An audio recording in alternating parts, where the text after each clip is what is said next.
All right. Well, welcome to the Inviting Shift Show. We have a new time. I had to remind myself it's Sunday. I have something to do. It was new and difficult for me, but I'm here. Yay! 8 Yay! p.m. on a Sunday, Eastern time. So that's our new time, and it's a little bit more convenient for summertime. It's probably the slowest part of my week and the other people's week that I could find. So I'm Christina Smith. I'm an AHA addict. I'm a health coach, and I love to help people make those huge shifts in their lives where they think they can't do something and then they start believing that maybe they can, and they actually go do it. And that's where I love to really coach people. And today we have Jennifer on, and Jennifer's been on before, and I'm so excited. This topic is really, really great for what she does. So Jennifer, why don't you tell us what you do? Hello, everyone. Yeah, so we can go by Jen because we don't have to go with Jennifer. I think we know each other well enough. All right. I'm also I'm also a health coach, but I focus on working moms. So those moms out there who are completely overwhelmed by everything, by motherhood, by career, by family, everything. Those are my peeps out there. So, and I'm also a person who has escaped morbid obesity for myself. So I did lose 100 pounds and kept it off, and that kind of inspires my mission to connect with other women who just haven't figured it out, and it's something they've always struggled with. So in a nutshell, that's me. I'm a health coach at Weightless. Yes, yes. And you have been on, you've discussed that shift before, and that was awesome. So if you haven't seen it, I believe I've already posted it, but if I haven't, I should be soon. No, you I'm a posted little, it, so yeah, I'll oh, post good. it. I'm a little bit behind, but I didn't think I was that behind. So that's good. That's good to hear. So her story is already up there. So feel free to go to invitingshift.com and just look up all about her shift. And you can actually hear her talk about the whole shift. It was really fantastic. And today I'm really excited to have you on because I think this is probably something that really affects weight loss as well as just mental ability, I guess, or mental, your mind shift. Um, is this, idea of what does it mean to be in your body? I think so often people are like, what do you mean? What does it mean? Like the first time somebody asked me, how do you actually feel though? What is it like to be in your body? And I didn't know how to answer that because I was like, what do you mean? I'm in my body all day long, but not really, because we do a lot of this tapping at the computer where, I mean, if our fingertips were our body, maybe we would get close, but that's, we do a lot of that mind game stuff now where we don't actually know what it feels like to be in our body. And the way that I can really tell the difference is if I think back to when I was a little kid and we did all the running and the playing and I did cartwheels and I did dance and and I remember like really feeling my body, really feeling the muscles, how my whole body felt when I moved and when I lifted things, and really feeling strength and energy. And that to me is like remembering what it's like to be in our body. Now, unfortunately, it doesn't always feel that way. But when I think of my ideal, like how do I want to feel? That's how I want to feel in my body. I want to feel that energy again. I want to feel that excitement about learning new things and doing new things and having the energy to do it. So, Jen, for you, what do you feel like being in the body is like? That's a really great question, and I've been thinking about this prior to this blab because I'm like, well, what does that really mean? I got off the phone with a client the other day, and she said that for her, losing, reaching her goal weight and losing that excess weight she had would feel like walking on air. And that's one of the reasons why I chose the name of Weightless for my company, because I'm like, I want my clients to feel like they are walking on air. At the same time, you can't do that without understanding how your body is talking to you and what it means. So like you said, it's a matter of it's part mindfulness and understanding what your body cues are, but part of it also is and this is what I experienced as well when I was growing up, was being numb to where you are. And that doesn't mean that you can't be happy, that you can't be satisfied with what's going on, but oftentimes when we are kind of used to being a certain way or used to living a certain way, we Mhm. become numb to what our everyday actions are. And once we reach that state of kind of numbness or unconsciousness, perhaps, then it's really hard for us to connect with what it is to be within our body, be grounded, and just embrace that spirit. So I think sometimes it takes a big shift for us Yeah. to reach that next level and to connect with that. Exactly. And I think back to like, what is it like to live in the brain? Because I did this for a long time. Like, I'm a consciously physical person. Like, it takes conscious effort for me to remember to go exercise or even go take a walk or stretch or breathe, or all of that stuff is very conscious for me, because I was raised to, get the goal. So I'm often in my head doing working on projects, being creative and stuff. But without being in my body, I then tended to, for many years, I ignored a lot of the symptoms that my body was telling me that something was wrong, because the goals and all those other things, all the brain stuff seems so important, right? Because our egos can make, these things like, oh, what you're doing is so important. And I mean, in 10 years, nobody's going to know the difference, whether or not I did that or not, And yet I'm making it so important that it's more important than, my body. And I would tune out. Like, so by the time the end of the workday came, I would go home and flip on the TV, make something really easy to eat, because God forbid I should put any effort into it. I'm exhausted, and then I would sit there and sit in front of the TV and zone out. And I thought I was like, happy or whatever, because I was relaxing. But I wasn't feeding myself in any true way. And it became a way of surviving rather than really thriving, because I no longer knew what was really wrong. And there was a lot of things wrong that I was really blocking out. So I think that that's one thing that we can do, is we can start zoning out to life. And we forget that, to really live the life. It's great to watch TV. A Netflix binge is always good once in a while. But I think that, we zone out of life. We zone out of being in our body often by coming straight home and flipping on the TV and sitting on the couch for the rest of the night, And that's a fascinating point of view that you bring up, because for me, being athletic and being fit and things like that is unconscious, because I've always been active. I've always been interested in, if it wasn't too hot out, that is. Yeah. Hot and humid. Like getting sweaty. But no, it's always like, I've always been interested in doing rather than being. So for me, the doing allowed me to be in a different frame of mind so that I could be. And so I've always prioritized exercising. I've always prioritized doing something rather than just sitting there and vegging out. Yeah. And so it's interesting, because for those people who are not naturally inclined to exercise, like you perhaps, or you have to think about it, you have to remind yourself, it is really challenging, because it's only once you go through a daily exercise of some sort, whether that's meditation based or physical, that you can really, really kind of be in the moment and be present. And I do struggle with being present when it comes to meditation and things like that.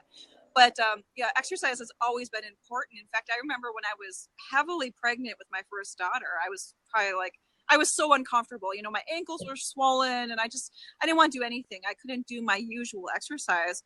But one of my most crazy fun experiences was swimming in the pool and just feeling awesome, floating with my baby inside of me, floating inside of me, and I was floating in the water, and it just felt amazing. So that helped me connect with being present and just being in the moment.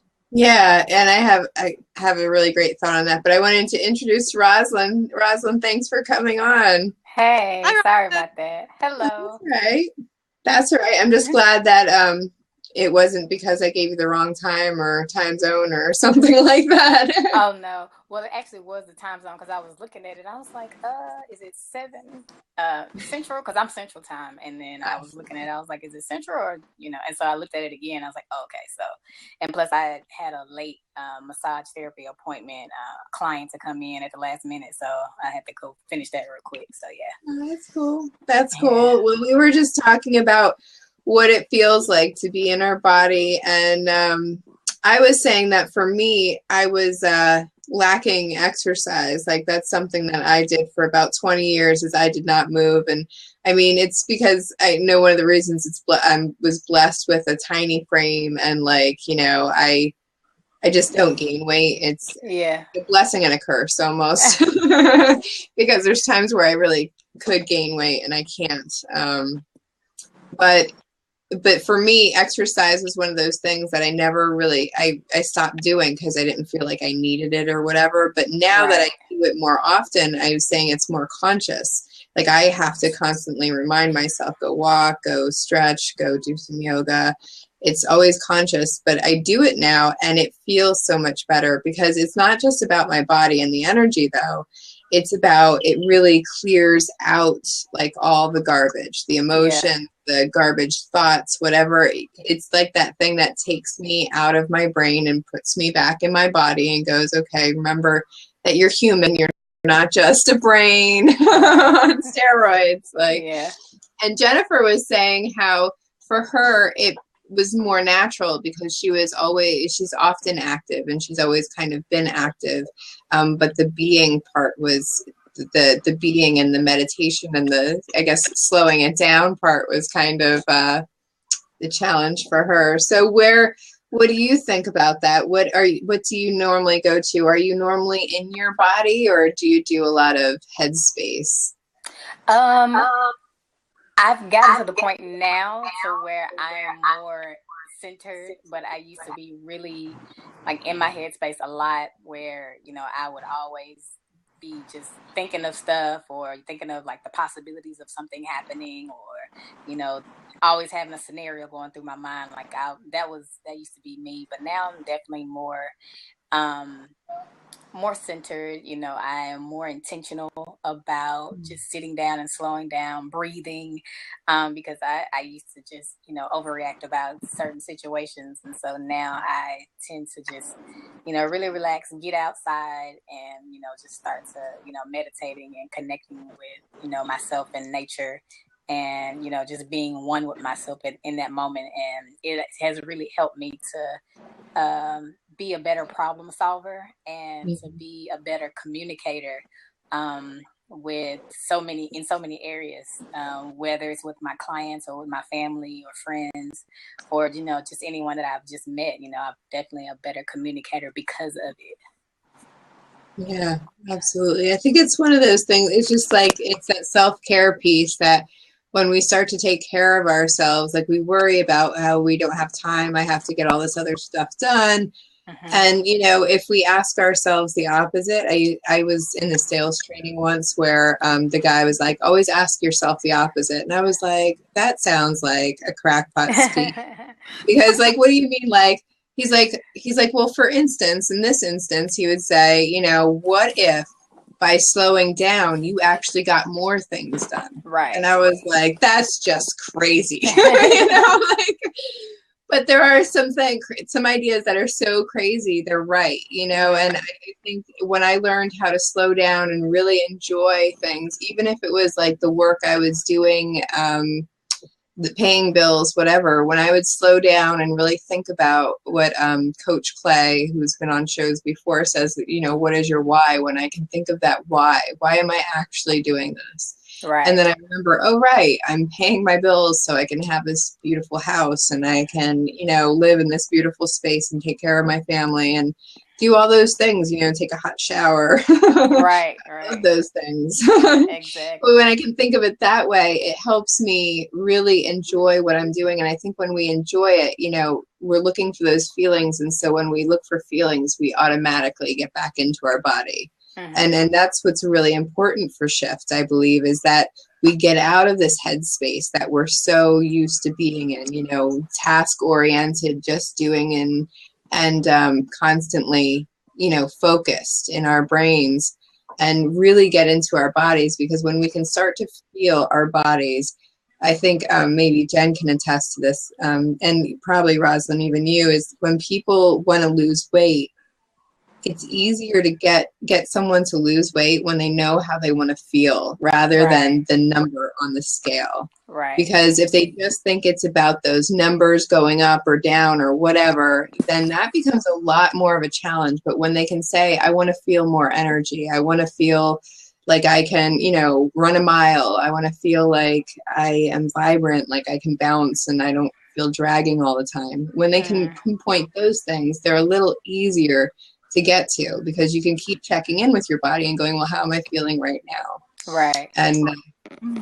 but I think it's an intuitive thing too. I think intuitively most people who want to feel a certain way and who doesn't want to feel amazing in their body, they know that exercise is kind of like that keystone habit that's going to get them there.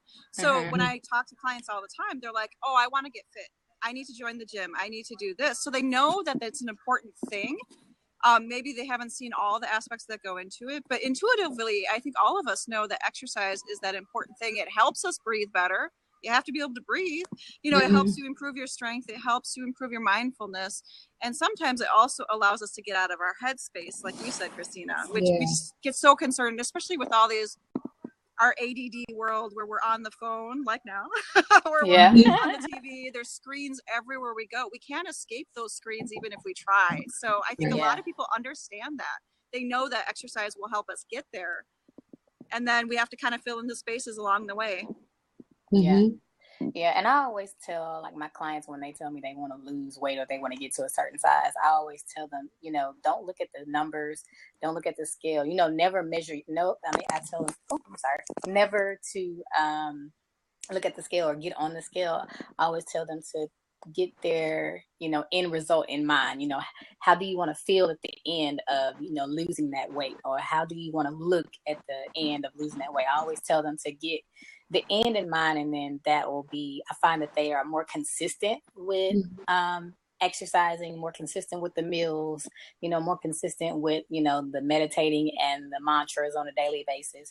And they find that they're not being hard on themselves, because if they, you know, if they do miss a day, or if they miss a meal or something, or if they have more than one cheat day, you know, they're more genuine and they feel more comfortable about going through the experience versus having to constantly track something, you know, that they feel like, and if they don't reach it, then they're upset about it. So I would just tell them, don't worry about the scale. Just, you know, have the image of what you want to look like and how you want to feel at the end of this. And then just keep that along the way, and then you'll be able to accomplish the goal that you're set for. That brings up an interesting question I had for you two ladies. I'd love to hear what you had to say about this, but I noticed a lot of people are moving towards these trackers, you know, fitness trackers, sleep trackers, meal planning trackers, like everything under the sun, tracking. Do you believe that takes us outside of our bodies, or do you feel that actually is helpful in helping us understand our bodies? I feel like it depends on the individual, because some people can do it and they're fine. You know, they're able to keep track of, you know, steps or, you know, sleeping patterns and all that stuff. And, you know, they're good with it. But I feel like if you're kind of OCD, I don't think that's the right type of person that needs to do something like that, because they'll be too obsessive over it. And then if they don't reach that goal again, they're going to be hard on themselves, and they're not going to want to do it, or they're going to want to give up, or, you know, just anything. And so I feel like I feel like it really depends on the person, because I have some people who do it, and I have some people who don't do it, and they won't ever do it because they know that they'll be too hard on themselves, and they feel like that it would be too stressful for them. So I tell them, you know, if you feel like that's something that you can't do, and you know that you can't do it, don't mess with it. But for me, I wouldn't want to do it, because I think that I would stress over it too much, especially if I didn't reach the goal that I set for myself that day. Like I definitely would I wouldn't be able to do that. I actually have a journal out there, but I think that there's a few answers to this question. I think that if there's a problem, there's a really good reason to track what you do every day. And it's not just about food, and it's not just about exercise, but it's about how did you take care of yourself today? What were your emotions like today? I mean, depending on what it was. Because for me, when I started eating better, when I started exercising, I did it for illness. But getting past that illness, I was also able to see how my mood changed when I didn't have sugar. How I didn't get, I didn't go from 0 to bitch in 60 seconds, but just like a lot of things, like my patience got better. I had a lot less depression, especially like with my menstrual, it goes up and down and I know where my emotions are going to go. But instead of like, going like this, it was more even. And so I could tell all of those things. So I think that when people are having, especially emotional times or for no reason, or they're wondering, what is this thing, it seems like I have an allergy in my food, I think that these things are really great. Or if they're telling me, I've tried everything and nothing's helping, well, then I really want to know what those clients are eating every day. Like, I really want to know the details of everything. Like, I try not to be so prying. But at the same time, I would challenge almost something that Rosalind said, that, if they become too, for lack of a better word, anal about what they're, tracking, and it's making them crazy, I want to get to the bottom of why. Let's get to usually it's about a perfectionism. And I know this personally myself, because I used to shame myself every time I didn't hit a goal. Right. So I would say make more realistic goals, and then make like a higher goal that, if this is what I want to meet every day, or, however often, and this would be really awesome. And then I know I'll be getting somewhere. Yeah.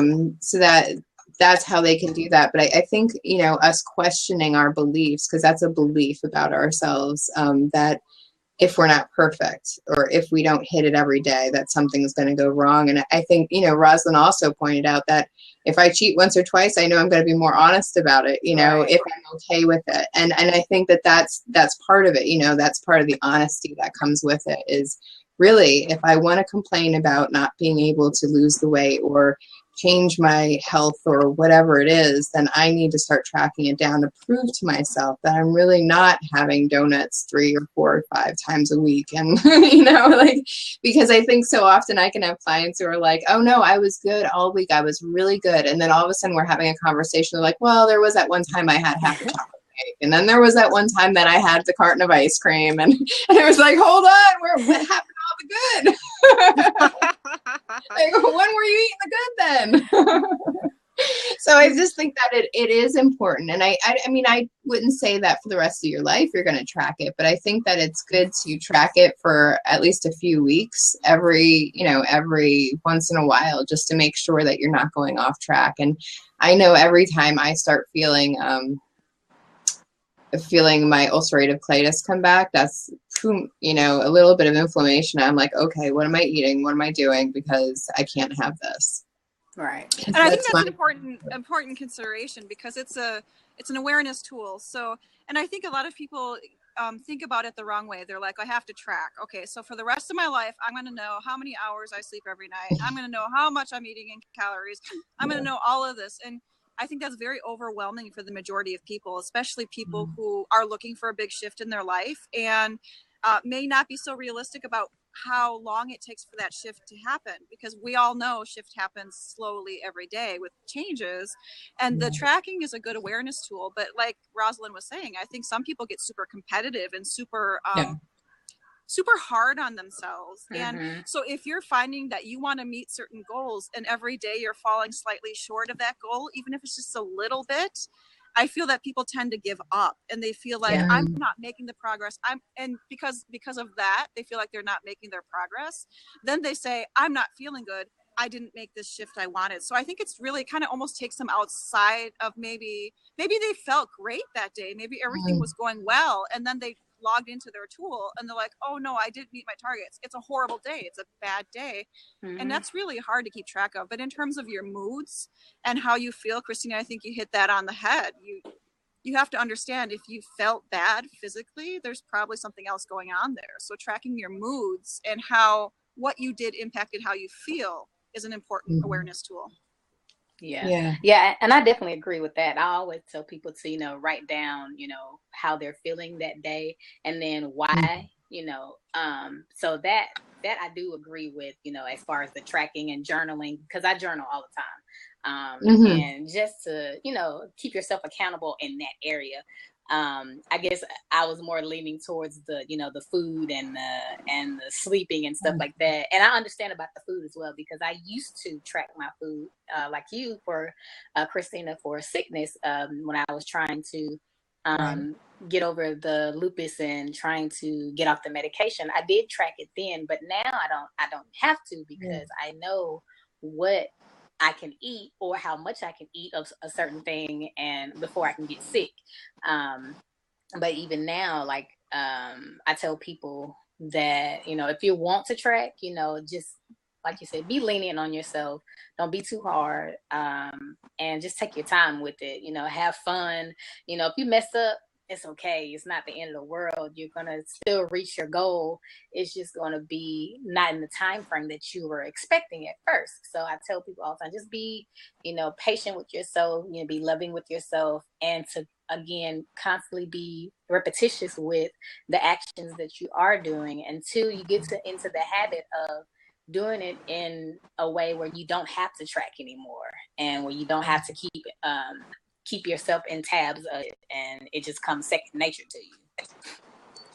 Yeah, exactly. I mean, I think it's about an awareness. It's not about, like how many days did I stay under 1,200 calories, because I don't track calories or anything like that. It's just, what types of food that you eat and stuff, and how you take care of yourself. And I think it goes to prove, and it's about focus, really. It's not even about, I don't think most people go back and actually like read each one and go, okay, it was a bad day, here I ate that.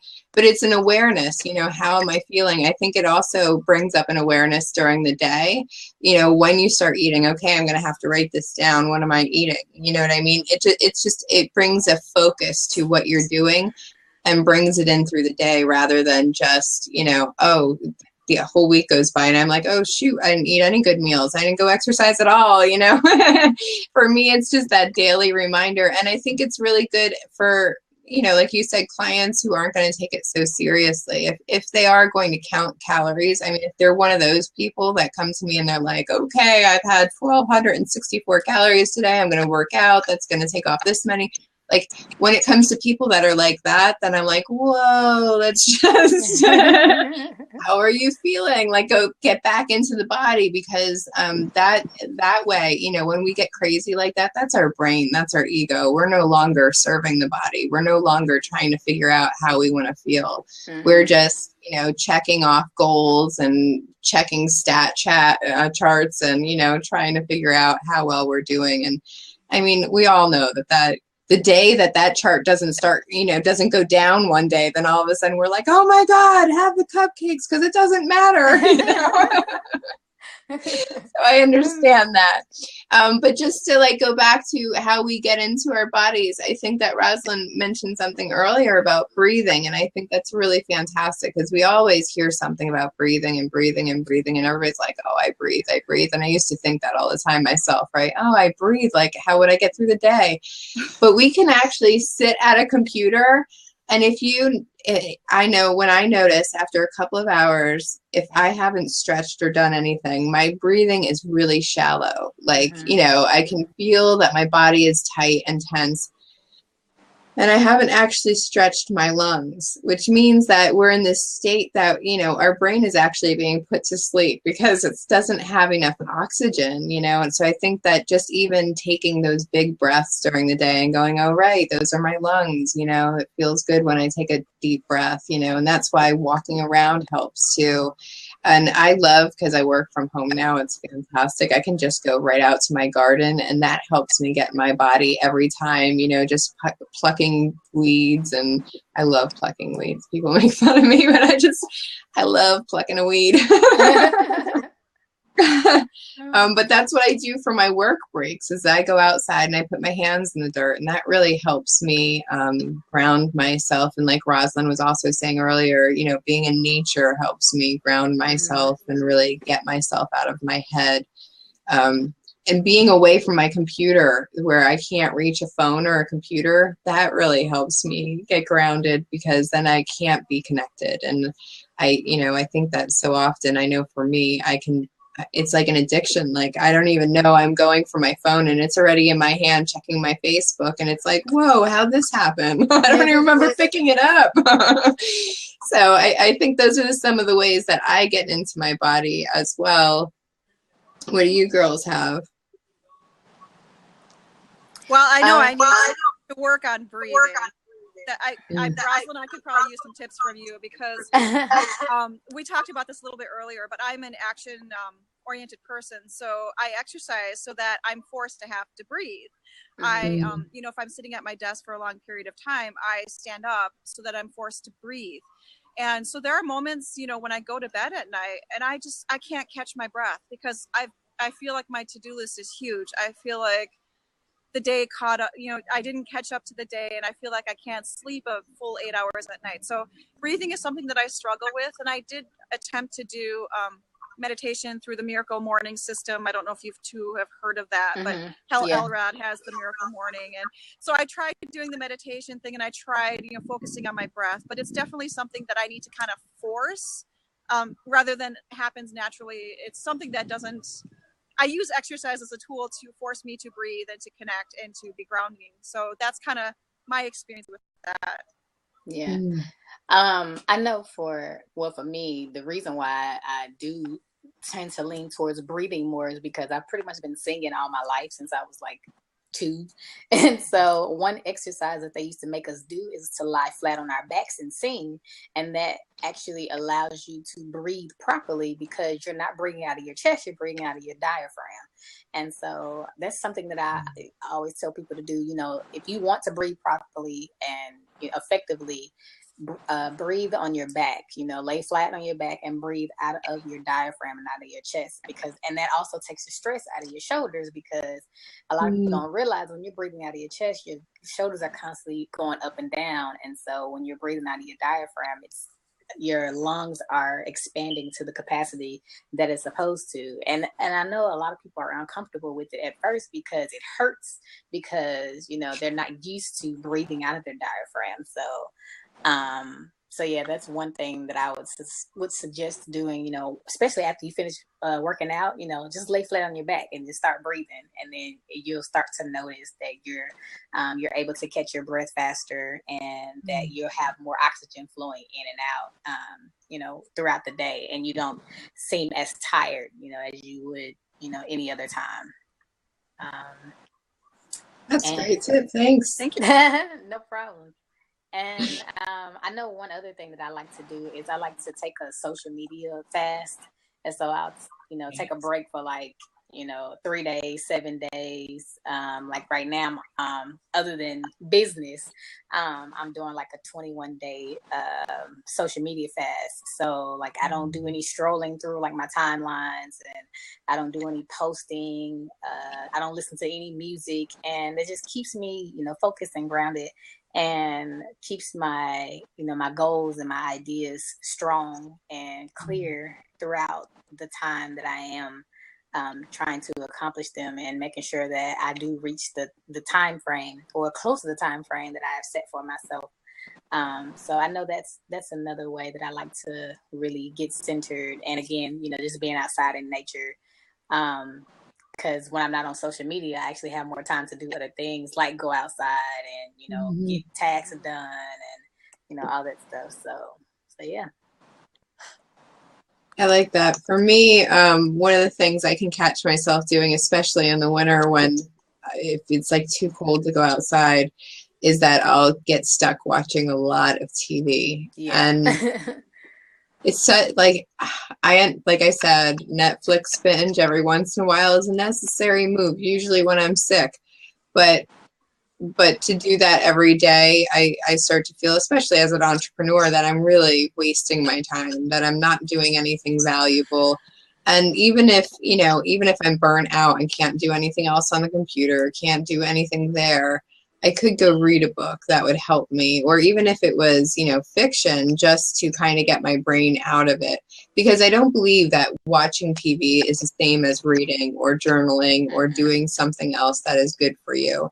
We all need a zone out moment, but it shouldn't, I don't believe my life is going to be fully lived if I spend every night of my life watching TV. I'm sure there's people out there where TV is their career, their passion. They make money off of it. They get a lot of hobbies or joy out of it. Not me. I know that I'm just zoning out and I'm trying to ignore life, and I'm staying out of my body and just in my, it's almost like an automated control kind of thing because you don't have to think anything. At least when you read a book, you have to imagine the stuff and you have to see it in your own way. And it's one of the reasons I used to hate when they make movies out of books is because I've imagined it already. And the way I've imagined it is the best way. Right. When I see somebody else has imagined it, it's like it ruined the whole thing. And you don't have to do any thinking because it's already done for you. So, Right. I mean, just something that I do sometimes is like you do the social media fast. I'll do a TV fast, like no more Netflix, no more nothing until either I'm done with this project or for a period of time. And, it's just so I can tell, what will the difference be at the end of, 21 or 30 days? What gifts may I get out of it? And it's just interesting to see. And then it's more of a conscious choice in the future, when I sit down, like, okay, so am I sitting down because I want to zone out or, is it okay if I watch TV right now? Is that really what would do me good? Because sometimes it is what would do me good, but it's about being conscious about it. All right. Yeah. I think the average North American watches like 6 to 8 hours of TV a day or something crazy like that. So wow. If you imagine, like, if you're zoning out and you're binging on TV, and imagine what kind of state of mind you're in by the end of that. I mean, you feel tired. Isn't it weird? You're sitting there Yes. and you feel tired. You feel more drained than if you had, did jumping jacks for 10 minutes. So it's really interesting how when we zone out, like you said, reading a book versus watching TV, it's really hard to zone out while you're reading a book. And I love reading. Right. I read like so many books, and like I agree with you, Christina. Like, you imagine it and you're actively involved in it and you're putting yourself in the character's shoes, and it's really hard to zone out. And taking a social media fast, if you're on social media, we tend to lurk, right? We're just looking. We're not actively doing anything but looking. Oh, what's this person doing? What's that person doing? And unfortunately, I think there are statistics out there that show, especially if you have, people on your friends list who do a lot of posting about, oh, I just did 2 hours at the gym, or, oh, I just did that. You feel bad about yourself. So, there are some interesting side effects of having a lot of screen time, whether it's the TV or social media. Yeah. And it's, the news and the media that we get too. I mean, it's hard to watch all that stuff go by.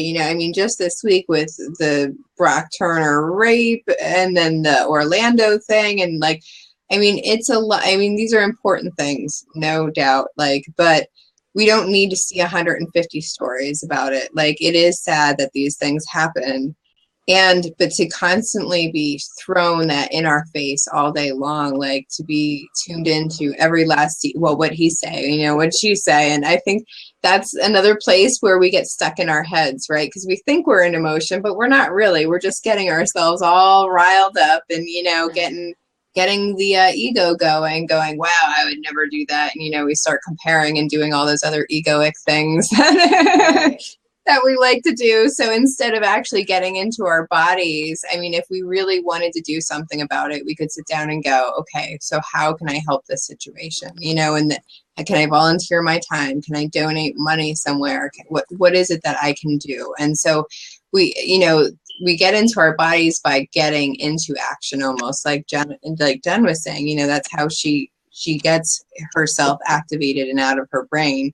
And I think that happens for a lot of us. Only some of us, unless we're conscious about it, don't exercise enough to notice that, that exercise is what kept us really, clear vessels when we were children.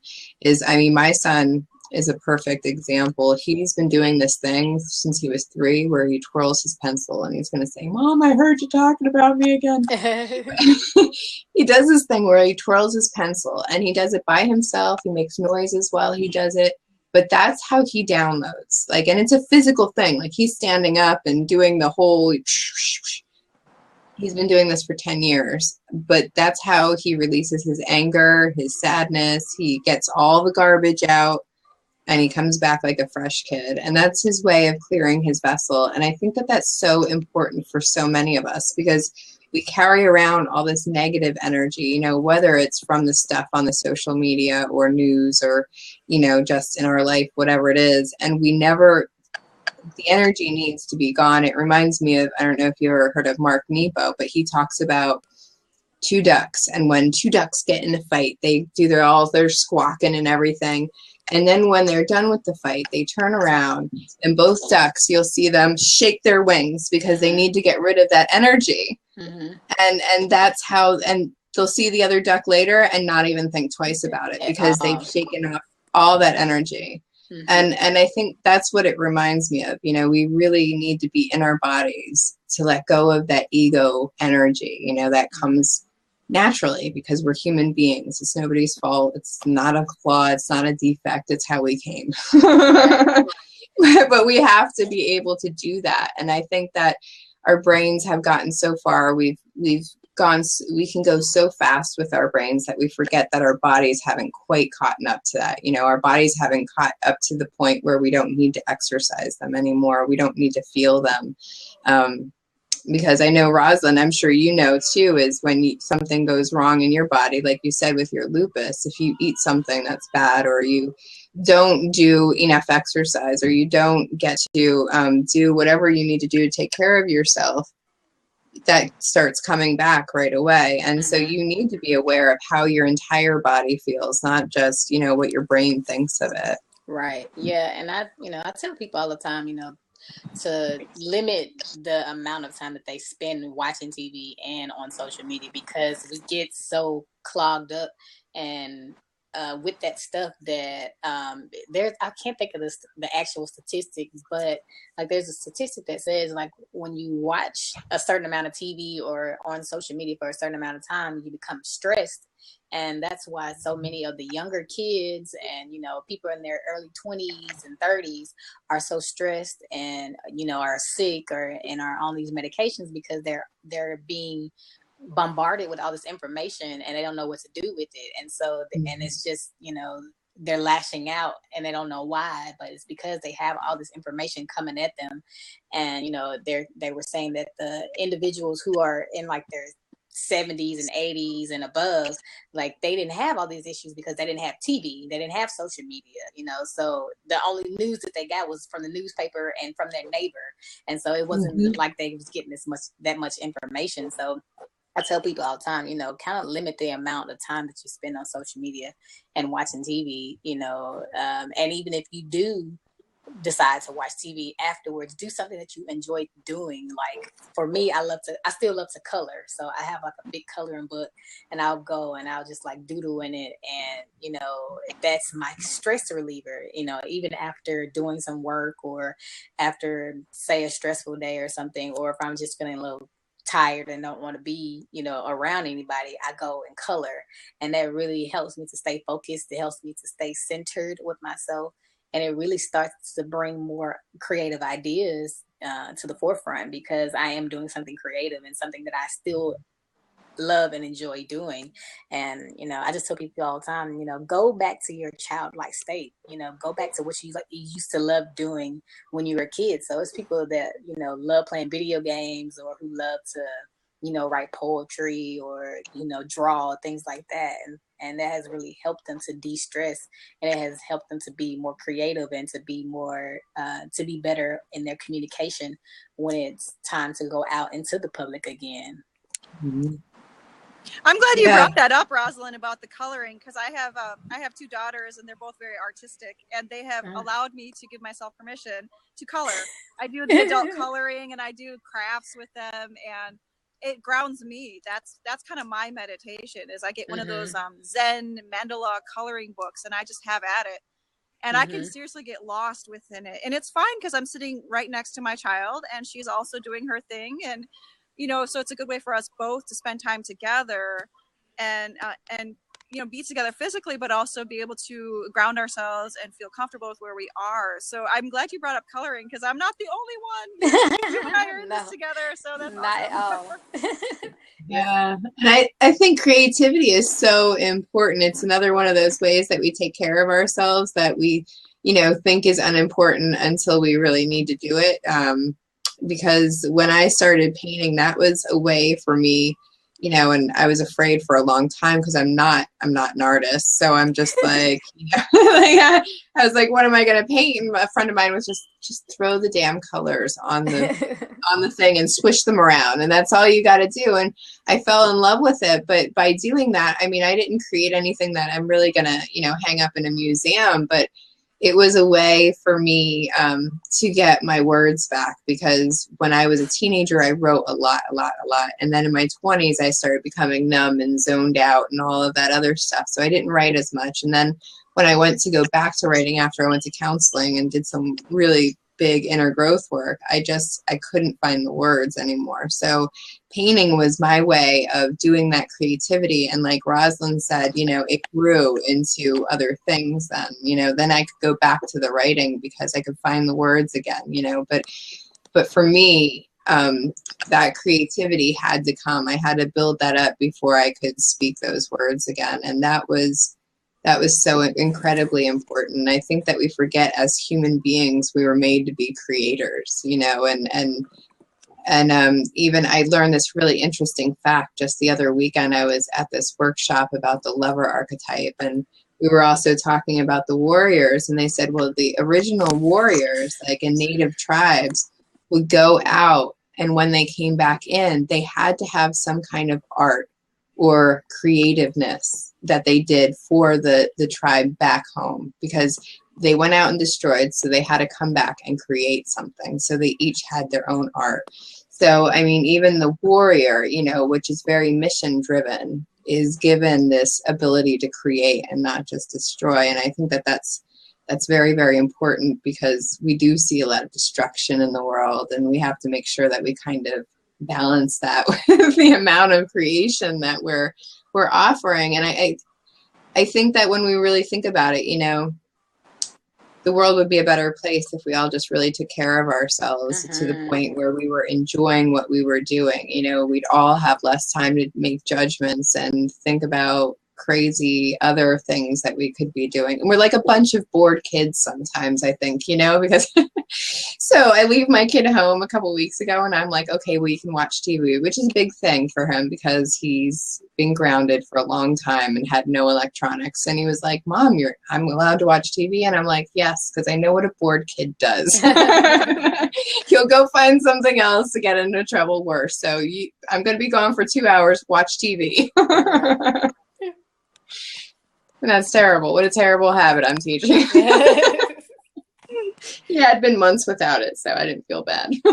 Hey, as long as he's doing something, like you said, he would have found something else to do, and then he would have got in more trouble. So, yeah. Yeah, but it's very representative of us as adults, when we're not curious about things, we can start doing self-destructive things, like drinking more, like always just wanting to go to the bar after work, or sitting in front of the TV and zoning out, whatever it is. If we aren't curious about something in life, so easily we can go to that point where we're just trying to kind of numb it out. And I think, to your point, Rosalind, what you were saying, how a lot of adults do this now. We try to just push all the other garbage out, just by zoning out of our lives, and it's not very helpful. And I know there was another point there, but I forgot what it was. I like that you bring up the thing about just instilling a love of curiosity and just being interested in trying new things, because one of the quotes that I like, it's not a quote, but it's from an idea about have a beginner's mind. So when you think about any time you've started anything in your life, it doesn't matter what it was. Maybe the first time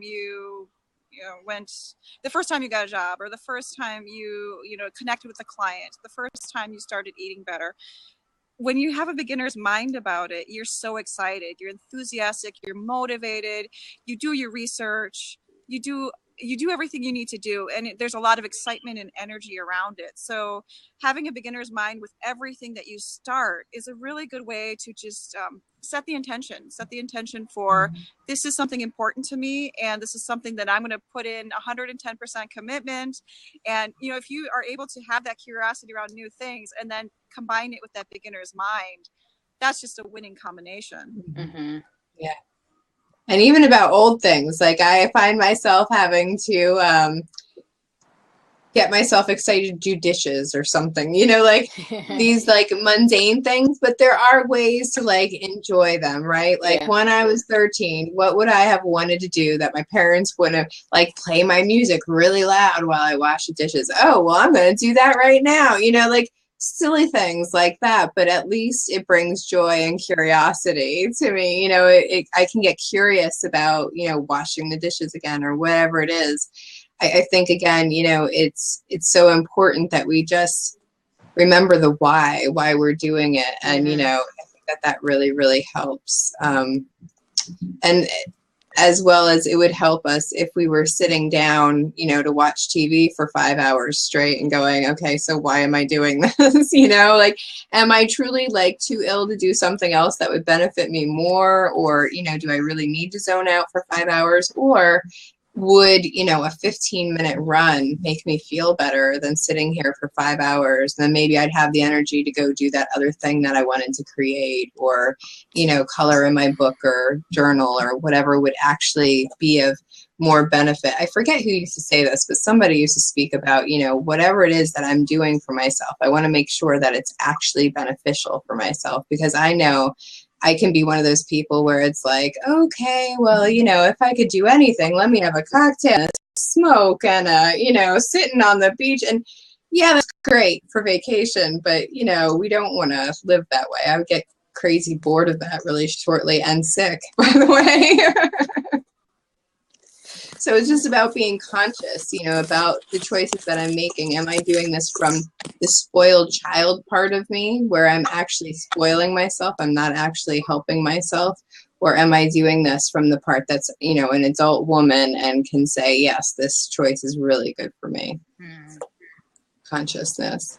And it's been about an hour, so anybody have any final thoughts on being in our bodies, how we get there? I think we've chatted all ourselves. Well, I think it's interesting because over the course of this past hour, it's been great chatting with Absolutely. you too. But we all have different ways of grounding ourselves and of feeling comfortable in our bodies, whether it's breathing, whether it's coloring, whether it's being active. We all had different ideas. So for those of you who are listening to this, you don't have to take any of what we say as gospel truth for you, because it may not be. You may have a different way of feeling grounded and feeling good with yourself. So again, it comes back to that curiosity. It comes back to that beginner's mind. And you know yourself better than anyone else. And again, Rosalind talked about you're being a child and enjoying yourself. What did you enjoy doing as a child?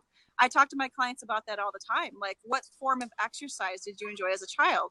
Then why use a gym when that doesn't interest you at all? Yeah. You have no interest being inside a box running on a machine that doesn't go anywhere. You wanted to go biking. You wanted to go swimming. You wanted to play tennis. So it's interesting. You need to connect with what's important for you.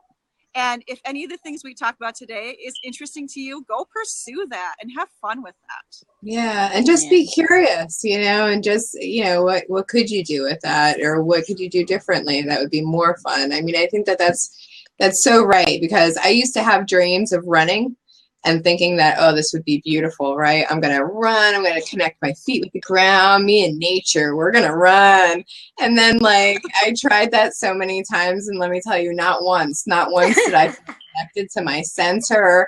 Did I feel okay about running? Not once. I'm just not a runner. And instead of, completely going, yeah, I'm just, never going to do anything, it was like, okay, well, I still need to get cardio so I can walk. I love walking. I can walk 20 times as far as I want to run. And I can do yoga, and I can do tennis, or I can hula hoop if that's what I want to do that day. I could dance in my kitchen with my dog, which I do often. Like, I can do any of these things. Like, it can be something fun. It shouldn't have to be torture. Right. There's a way of getting all of that done. Even eating well is the same way. There's a way of eating well that you actually feel like, oh, I'm full and I'm satisfied, and this is better than eating all that other garbage, Right. Yeah. But I think that it comes down to really trying it for a period of time, just like we were talking about tracking, not forever, but try, if you want to know how your body feels without gluten, try going without it for 3 weeks, and then you'll know, You know, it doesn't have to be forever. You'll see how you feel, and you can choose whether or not you want to continue. Yeah. Yeah. Rosalind, you got anything else? I definitely agree. I am not a runner and I hate going to the gym, but I do like to exercise. I prefer to exercise outside, and, you know, like you said, Christina, I have to get my cardio. So I like to do boxing. I like to do kickboxing. And that's Yeah. like I found out like 2 years ago, that was like my thing. Like that was the way that I could really release, you know, tension and stress, and really, you know, center myself. And it really helps me to stay focused. And, you know, like you were saying, Jennifer, just, you know, don't take what we say as, you know, your go-to. You know, find out what it is that you're wanting to do, what makes you comfortable, what makes you happy, and just, you know, do that until it becomes second nature to you, and, you know, just make it a repetitious thing until you're comfortable, and until you find that that's your place of peace for you, whenever you need it. And yeah, you know, just, you know, again, go to that childlike state, and, you know, be gentle with yourself, be okay with failing, and be okay with, you know, having to start over, you know. But, you know, like I tell people, you're not really starting over. You just, you know, having a fresh thing, you know, you're doing a fresh, I can't even think of the word, but yeah. You know, It's Sunday night. yeah, I know, right? Just don't be hard on yourself, and, you know, be gentle, and, you know, continue on with the work. And yeah, you know, that's it. That's all I have for that. Yeah. And get outside. Get outside, everyone. Yes.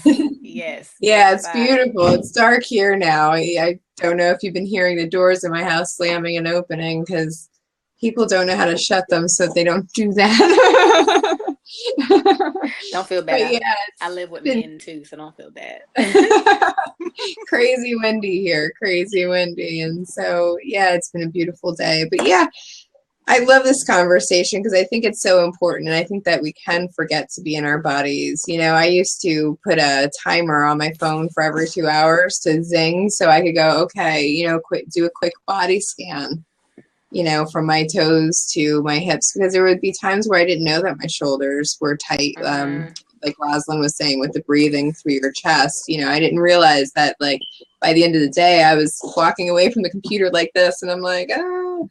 So just check in with your body. And that's one way that I did it, that I put it on a timer so that I wouldn't forget. And I had to do it. It seems so ridiculous, but it really helped me really take those breaths and get back into my body and stay centered, so that I wasn't, the biggest thing to me was that I was giving $10,000 answers to like $10 questions, if you know what I mean by that. Like, somebody would come up to me with a problem and I made it like a mountain out of a molehill, and my answer was like crazy. So that's how I know when I'm not right and I'm not grounded. So thank you, ladies, so much for joining me and having this conversation. I know we'll see you guys again next week. And if I haven't given you the topic, I do have it, so I'll send it to you in the next 48. But thank you guys so much for being here. All right. Thank you. Awesome. Thank you. It was great to hang out with you too. Yes. Yeah. I'm going to pause the recording now.